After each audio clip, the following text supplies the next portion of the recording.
what we're looking at is CXC 2025 January RESIT paper, and I'm definitely looking at questions 9 and 10 in this series. All right, so here goes. It says the diagram below shows a circle with a center O and points P, Q, L, and N. Line on the circumference of the circle. Ln is equal to NQ, and Rm is the tangent to the circle at L. Angle MLN is 63, and that angle is on the diagram. Now let's take a look at what they want. The first question says, explain why angle X and angle NQL are equal. So what I would want us to do here is to mark the angle NQL. So let me put that on. NQL is this marked angle right here. So they are saying explain why they are equal. So let's take a quick look. All right, mark angle NQL. It's right here. So why they're equal? So definitely they're suggesting that they're equal. But when we take a look, we're noticing something here. We're noticing that both angles are actually standing on the same chord, LN. All right. And then these angles are at the circumference at P and Q, which means that both angles are actually in the same segment of the circle. So we're going to write this reason here. The reason why they're equal is because angle or angles in the same segment standing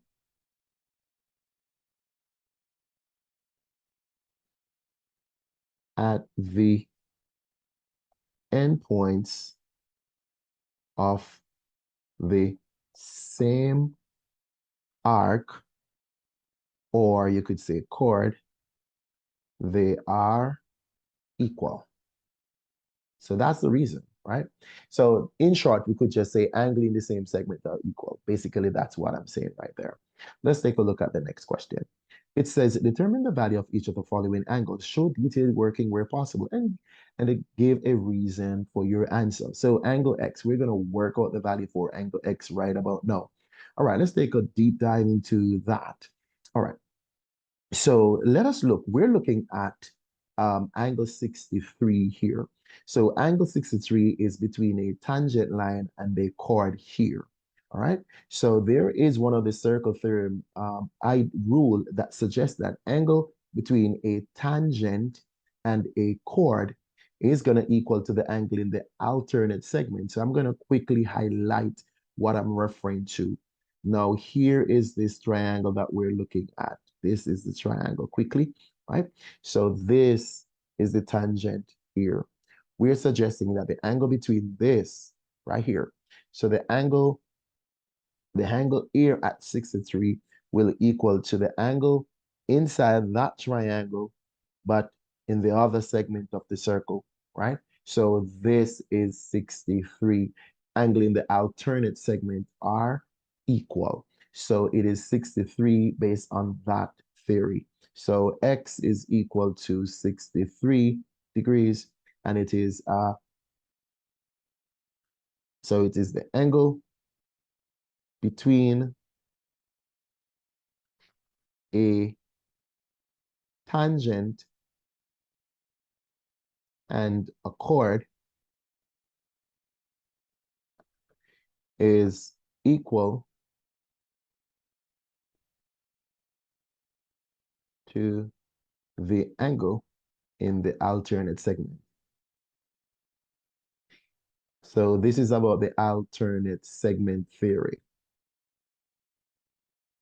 Right. So it's equal to the angle in the alternate segment. Now, angle Y, let's take a look at angle Y. Now, when we take a look at angle Y, what we notice is that they gave us this indication, which suggests that that triangle is actually an isosceles triangle. So what it means, the base angles are equal. So this will be 63 like this X here. So in order to find Y is simply going to equal to 180 degrees minus the sum of 63 plus 63 here. So basically, that's what we're putting together. Let me just work that out quickly. 180 minus the sum of 63 and 63. And this will give us about 54 degrees. So this here is 54 degrees, right? So that is angle Y. And it's going to be the isosceles triangle. So the idea here is that this is equal to 54 degrees, and it's going to be the isosceles triangle is what gave us the clue. So it is the isosceles triangle. All right, that's the reason. That's what gave us that clue to put the base angles together. Also, we utilize the total interior angle of a triangle as well. Total internal or interior angle of a triangle. So we utilize those two ideas, put it together. So it says here, right? So it says here 2 points E and G are on level ground, 245 kilometers apart. The bearing of E from G is 302, and the ship is anchored at F, some distance away from G, on a bearing of 228. All right. Angle EFG is 52, and that is in the triangle already. This information is shown on the diagram. Okay, we have that. All right, so, all right, we have all of that.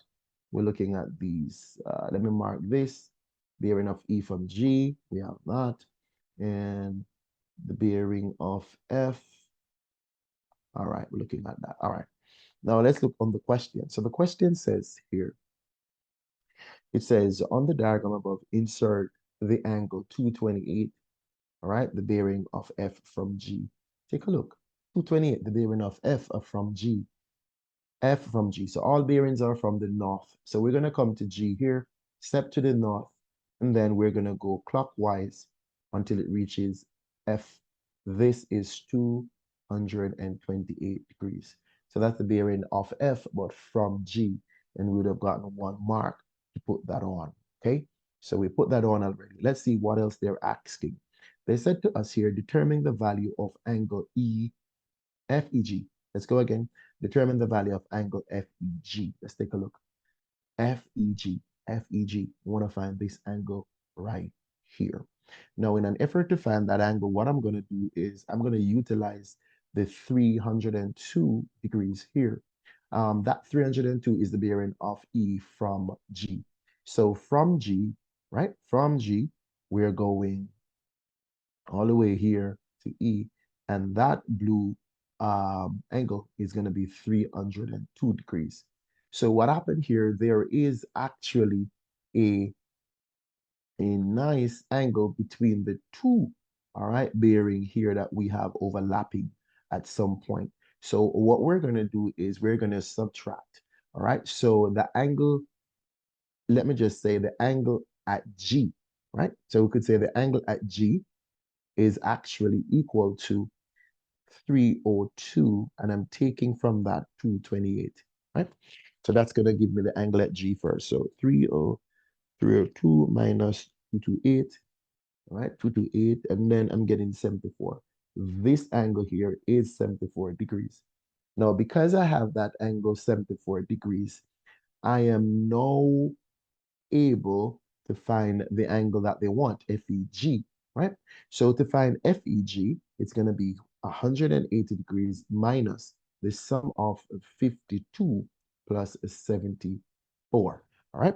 So 180, 52, 74, and I'm looking at 54 degrees. So this is giving me 54 degrees for this. So here, this angle is 54 degrees. All right. So that's another mark for that right there. Let's keep going. Now it says here, calculate GF, the distance the ship is from port G. So we're going to do GF. So let us take a look at GF. All right, we want to find GF, GF. All right, so we want to find this distance here. All right, we can easily find that by applying our sine. We could apply the sine rule. For example, what we want to do here is to acknowledge that we have the angle 54, and they're asking us to find the side opposite to that. But originally we got the angle 52 and we know the side opposite to that. So we're going to use this sine rule that suggests that, hey, A over the sine of angle A is going to equal to B over the sine of angle B, right? So that is what we're going to be working on. So let us put that in. So basically, I could say 245 over the sine of 52 is equal to FG or GF over the sine of the angle 54. Okay, so what we're going to do quickly is to do a quick cross multiplication, and this will guide us in terms of finding what we want. All right, so let's get there quickly. So basically, when we cross multiply, we have 245 times the sine of 54. That is going to equal to GF times the sine of 52. Now we're going to divide both sides by the sine of 52 so that the GF could be isolated and be by itself. So there it is. So now basically GF is to take 245, the sine of 54, and that will be divided by the sine of 52. And then we're getting an answer of 251.5 kilometers. And that is equal to GF, right? So GF is 251.5 kilometers. We get GF right there. All right.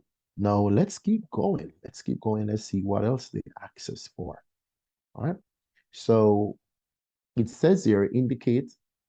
All right. So it says indicate point H on the line EF such that GH is the shortest distance from G to EF. Okay. So we're going to put a point H, and EF is such that from G to H is the shortest distance. All right. So what we're doing now, we're dropping a line on EF, right? So we're going to drop a line on EF such that it's the shortest distance. So this point here, we're calling this H. And to get the shortest distance, we have to drop this at 90 degrees, right? We have to drop it at 90 degrees. So basically, we want to drop a point on EF such that if we connect from G to H, it is 90 degrees whenever it hits that EF. So let's see what they want us to work out with this now. All right, so we drop that for the 1 mark. Then they said determine the distance GH. Now, if I'm going to determine the distance GH, right, it means that I'm trying to find this side. But remember, in context of this that we do have here, in context of this that we do have, we can say that this side is the opposite, right? This is the opposite side to 54, and we have the hypotenuse side here as well.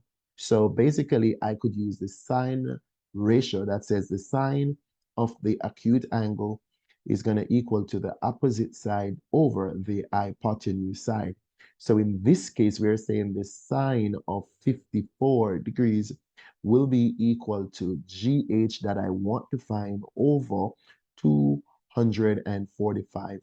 Now let us multiply both sides by 245 so that GH could be by itself. So we're multiplying this by 245 as well. So basically you could see then if we just have 245 sine of 54 degrees, it's going to tell us that that distance is 198.2 kilometers. And that is the distance GH. And we're done with finding that right there. Okay.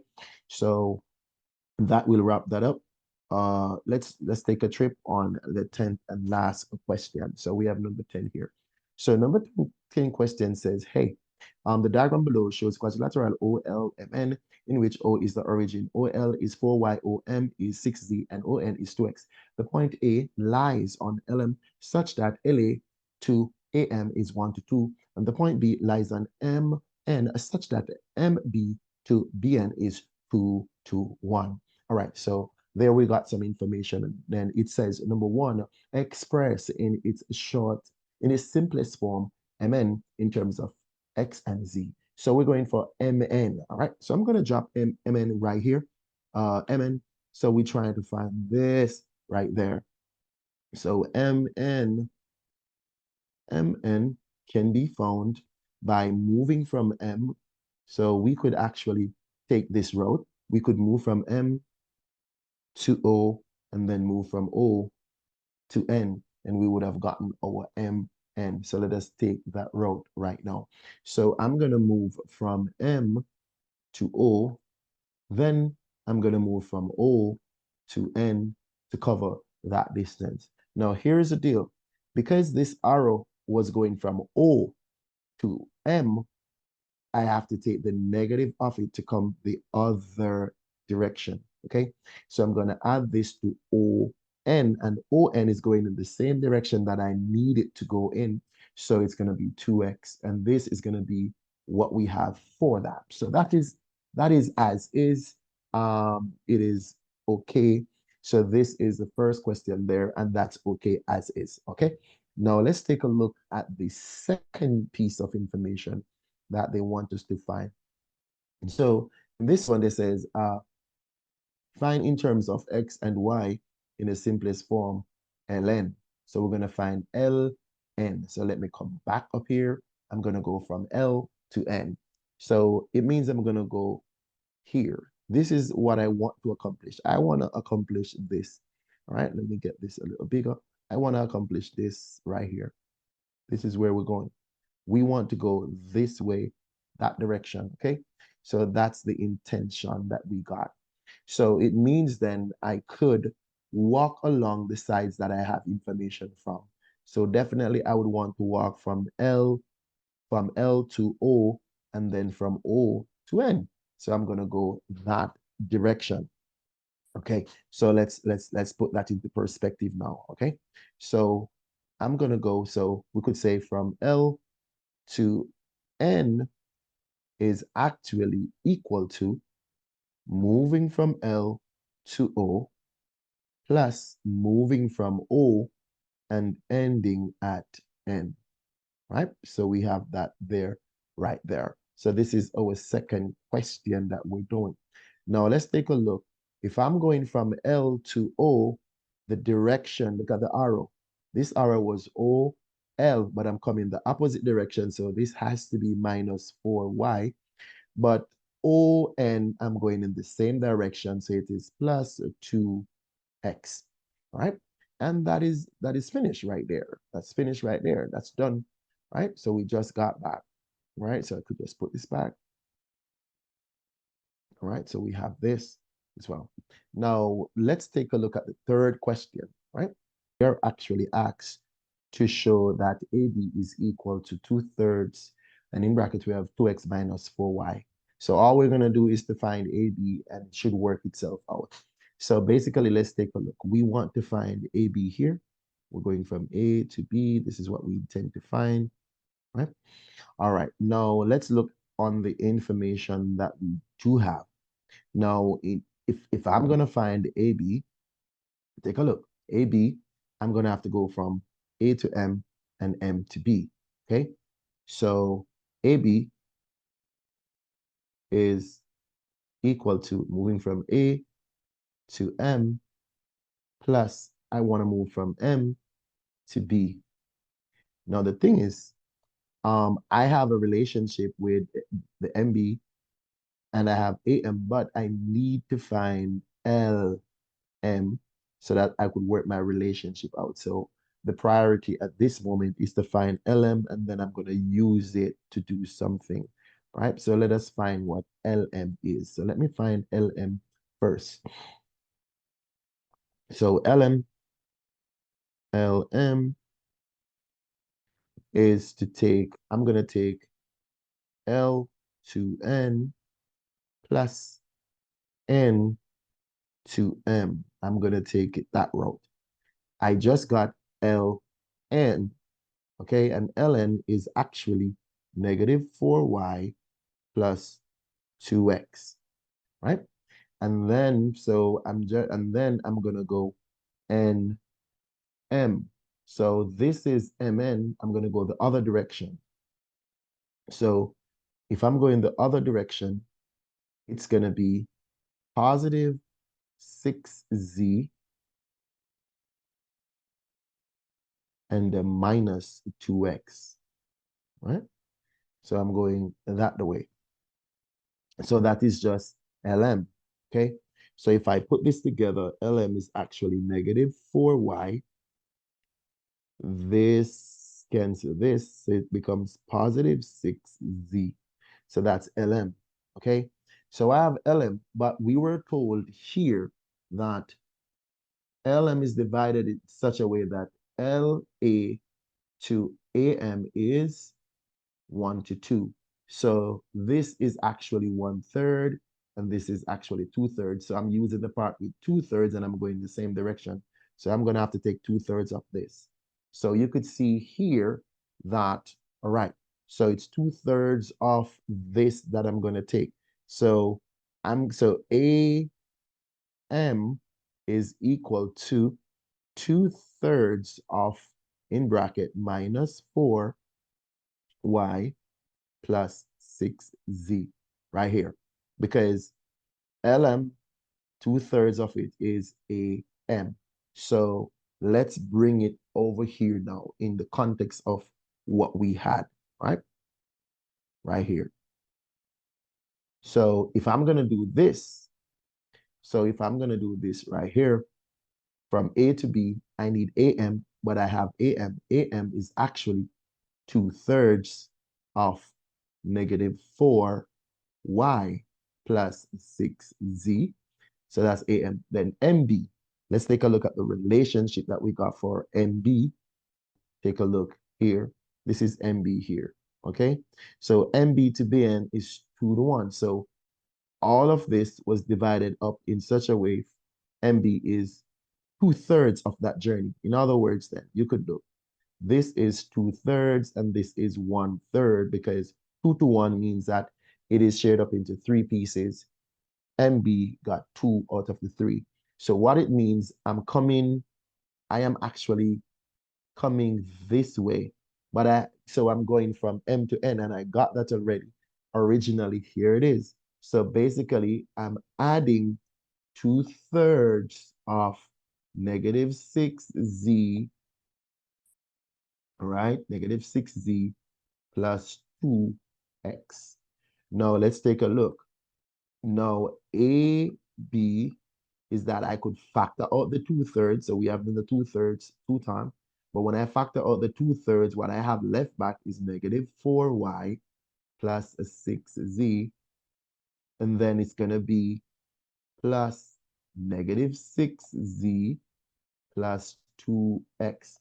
And you can see that the negative 6z and positive 6z would have canceled. So I'm left with 2/3 outside, and we have, let me put this in the context that they gave it to me, that they request. So as you could see, the positive 2x is left and the negative 4y is left. Hence, we did show this, okay? So that is the vector question right there to show that. This is a lot of work with 2 marks, but that's what it is, right? Let us see what else that we got here, right? Now, the question says here, based on the results, right, that we have, we want 2 geometric relationship. Now, let's grab back the ideas, okay? AB, so take a look. This is AB. AB is actually 2/3 of 2x minus 4y. And ln is equal to negative 4y plus 2x.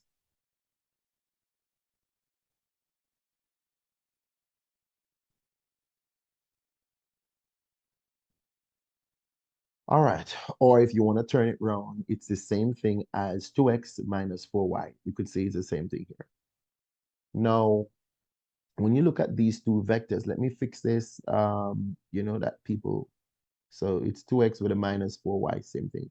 So take a look at it now. The relationship is that they are parallel because as you could see, one is a factor of the other. One is a multiple of the other. 2/3 of this. So you could see that, right? So AB is smaller, it's 2/3. So now so I could just say this, that 2/3, right? 2/3 of ln will give you AB. 2/3 of ln will give AB. And this means that AB is parallel to ln. That's one of the relationship. Now, this scale factor that you're seeing, it does not just deals with parallelism. It tells the relationship with the magnitude as well. What this means, and we could write this more than one way, but I'm just going to write it one way. The second relationship is to say that 2/3, the magnitude or the length of ln will give you the length of AB. That's our second relationship.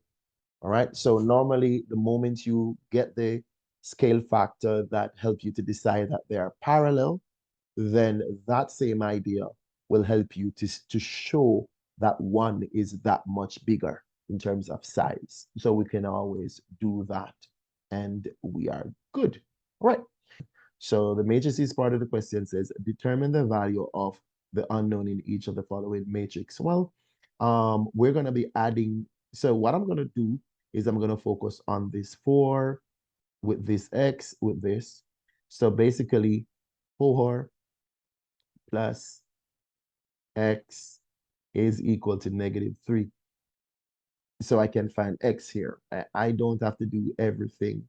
I just need to work out the parts that I need. So in terms of to find x, I can subtract 4 from both sides, and then x is equal to -7 right there. In terms of finding y is here, correspond with this. So I could take out -2 plus 8, and this will give me y. -2 plus 8 is 6. That means y is 6, and we're done with that. All right. Let's take a look at the other part of the question. So the other part of the question, we're trying to find A and C. So let us just quickly run through this. So we're going to multiply this row by this column, and then we go this row by the same column. All right. So let us take the first shot. So it's going to be 5 times A, and that is 5A, plus -3 times C. So I just put -3C, and this is equal to this in this corner here. It's going to be -10. Then I'm going to go underneath, so it's going to link to 17. So it's going to be 2 times A plus 3 times C, and that is going to equal to 17. As you could see here, we're looking at positive and -3C.